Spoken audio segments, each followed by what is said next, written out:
9 सीटों पर होने वाले उपचुनाव में बीजेपी और सपा की सीधी टक्कर मानी जा रही है, लेकिन मायावती इस जंग को और दिलचस्प बनाते दिख रही हैं, क्योंकि 4 सीटों पर बीएसपी ने बीजेपी को नुकसान पहुंचाने के सोशल इंजीनियरिंग सेट कर दिया है ताकि बीजेपी को डेंट पहुंचा सके।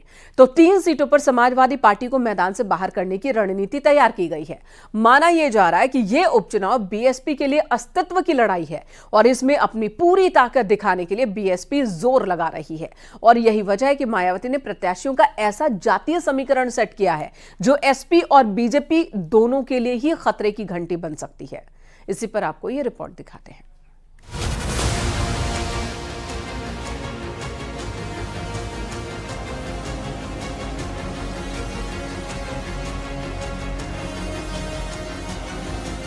इस उपचुनाव में भी मायावती लोकसभा चुनाव की ही रणनीति पर काम कर रही हैं। उन्होंने उसी के आधार पर 9 सीटों पर उपचुनाव के लिए अपने प्रत्याशियों को उतारा है। बीएसपी के कई प्रत्याशियों ने लोकसभा चुनाव के दौरान बीजेपी को नुकसान पहुंचाया था। अब अहम ये है कि उपचुनाव में 4 सीटें ऐसी हैं जहां बीएसपी की सोशल इंजीनियरिंग बीजेपी के हिंदुत्व को झटका दे सकती है। बीएसपी के कई प्रत्याशियों ने लोकसभा चुनाव के दौरान बीजेपी और इंडिया गठबंधन को नुकसान पहुंचाया था। ऐसे में एक बार फिर से बसपा उसी रणनीति के तहत चुनावी मैदान में दिखने वाली है। मायावती ने 4 सीटों पर सवर्ण को टिकट दिया है, जिनमें से 2 ब्राह्मण, 1 राजपूत और 1 वैश्य है। कानपुर की सीसामऊ सीट से वीरेंद्र शुक्ला को उतारा है। मझवा से दीपक तिवारी को टिकट दिया। फूलपुर से जितेंद्र सिंह को उतारा। गाजियाबाद सदर से परमानंद गर्ग पर बीएसपी ने दांव खेला है। इन चारों सीटों पर बीएसपी ने जिस सोशल इंजीनियरिंग का इस्तेमाल किया है, उससे बीजेपी को नुकसान होने की बात कही जा रही है, क्योंकि इन सीटों पर बीजेपी का भी सोशल इंजीनियरिंग कुछ इसी तरह का है। भारतीय जनता पार्टी को आने वाले उपचुनाव में जनता पूर्ण समर्थन देगी और सभी 9 सीटों पर जिन पर उपचुनाव होने जा रहा है भारतीय जनता पार्टी के प्रत्याशी जीतेंगे।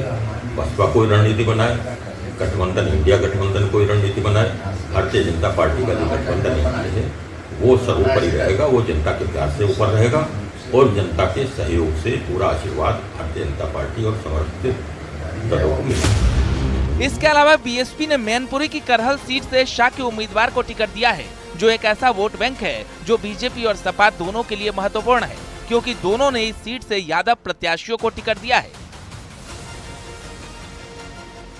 देखिए, जो उत्तर प्रदेश के विधानसभा के उपचुनाव हैं उसमें 2 पार्टी चुनाव लड़ रही हैं, एक बीजेपी और उसके एलाइज और समाजवादी पार्टी और समाजवादी पार्टी के एलाइज इंडिया के घटक दल। इसमें बसपा का कोई रोल नहीं है, या जो और भी राजनीतिक दल कोई कुछ बना रहा है, कोई कुछ बना रहा है, उनका कोई महत्व नहीं है और खेल बिगाड़ने की बात का तो कोई बिल्कुल महत्व नहीं। 3 सीटों पर बीएसपी के उम्मीदवार सपा को नुकसान पहुंचाने की कोशिश में है, जिसमें मुरादाबाद की कुंदरकी विधानसभा से लेकर मुजफ्फरपुर की मीरापुर सीट शामिल है, जहां बीएसपी ने मुस्लिम उम्मीदवार को उतारा है और कटेहरी में उसने कांग्रेस से आए कुर्मी समाज के अमित वर्मा पर भरोसा जताया है। लेकिन समाजवादी पार्टी का कहना है कि इससे कोई फर्क नहीं पड़ेगा। नेताओं का ये कहना था कि पार्टी अपने रिसोर्सेज को किसी बड़े चुनाव के लिए ही रोक कर रखना चाहती है और उपचुनाव में उनका वेस्ट नहीं होने देना चाहती। लेकिन इस बार जिस गंभीरता से बसपा ये उत्तर प्रदेश के उपचुनाव लड़ रही है, उससे ये साफ है कि अपने तेज़ी से गिरते हुए जनाधार को रोकने के लिए पार्टी वो सब कुछ करेगी जिसके बारे में इसके पहले सोचा भी नहीं जा सकता था। लोकसभा चुनाव में बीएसपी 0 पर सिमट गई थी और बीएसपी का वोट शेयर भी सिंगल डिजिट में था। अब जिन विधानसभा सीटों पर उपचुनाव होने हैं, उनमें से कोई भी सीट बसपा के पास नहीं थी, इसलिए पार्टी के पास गंवाने जैसा कुछ भी नहीं है। बीएसपी की ऐसी कोई स्थिति नहीं है कि उसके लिए ये सीटें प्रतिष्ठा का सवाल हो, लेकिन मायावती के लिए ये जीत की नहीं बल्कि वजूद की लड़ाई है और इस लड़ाई को लड़ने के साथ ही बीएसपी एनडीए और इंडिया के उम्मीदवारों का खेल बिगाड़ने की पूरी तैयारी में है। Bureau report, news 18।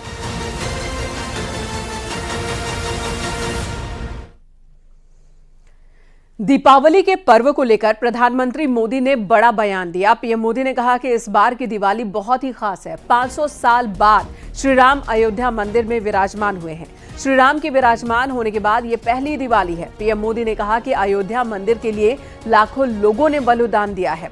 इस दिन के इंतजार में कई पीढ़ियां गुजर गई और अब ये वक्त आया है कि जब विराजमान हुए हैं रामलला अपने नए भव्य मंदिर में, उसके बाद की ये पहली दिवाली है, इसलिए ये बहुत ही विशेष है।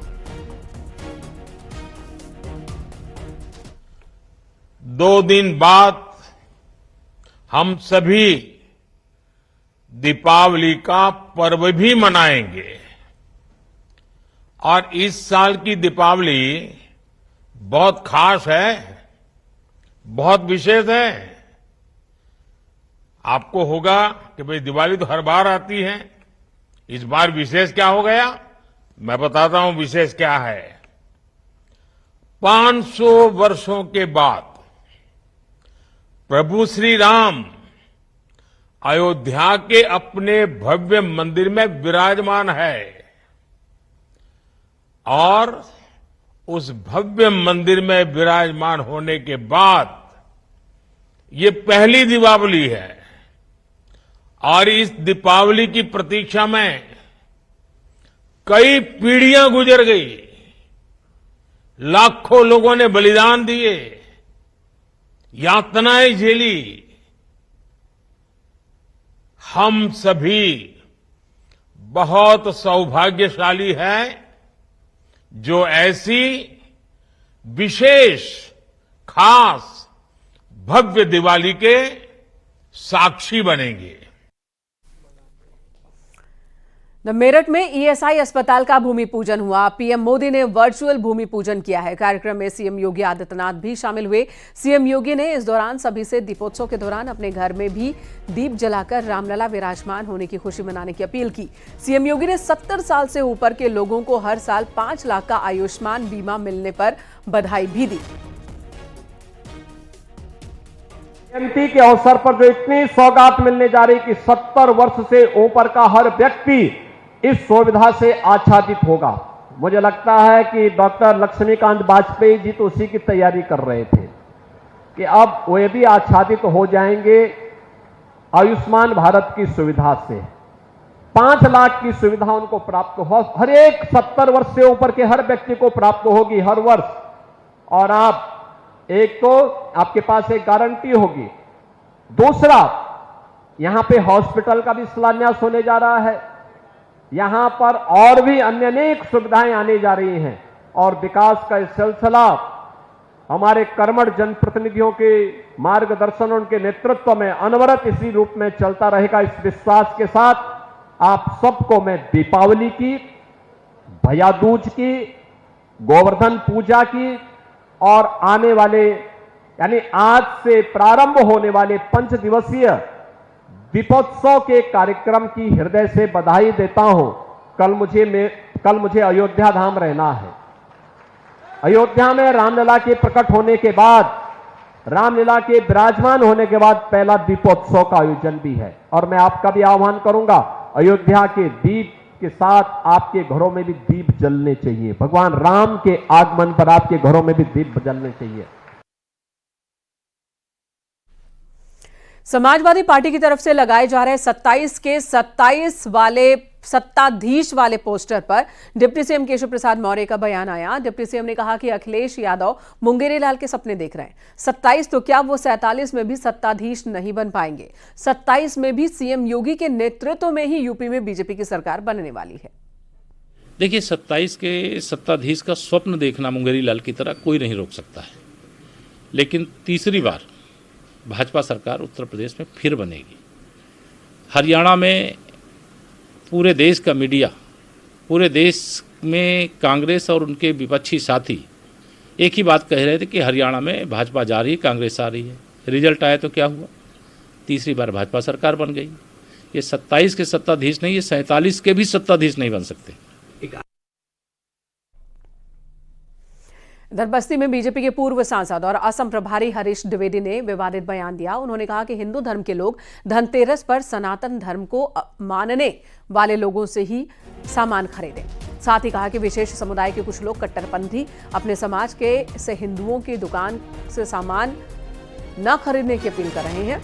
उसी के जवाब में हमने हिंदुओं से अपील की है कि वो धनतेरस पर हिंदुओं की दुकान से ही सामान खरीदें।